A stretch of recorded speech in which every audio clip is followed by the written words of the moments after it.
पार्थिव शिवलिंग का निर्माण हुआ। तुमने पार्थिव शिवलिंग बनाया, जलाधारी बनाई, 3 आखा चावल, 3 अक्षर। आखा चावल जानते हो,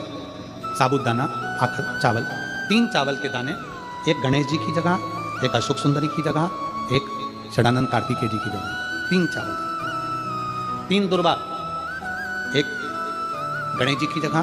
एक अशोक सुंदरी की जगह, एक षडानंद कार्तिकेय जी की जगह, 3 बेलपत्र।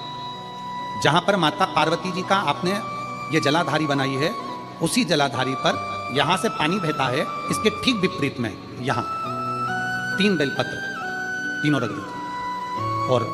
छोटा सा कलश हो या बड़ा सा कलश हो, 3 लोटा जल यहां बैठकर, जहां पर आपने बेलपत्ती रखी है उसी के वहीं पर बैठकर इस शिवलिंग पर 3 लोटा जल धीरे धीरे अपने मन की कामना कर कर, बाबा आज मैं दुखी हूं, बाबा मुझे ये तकलीफ है, बाबा मेरे बच्चे ये काम में गए हैं,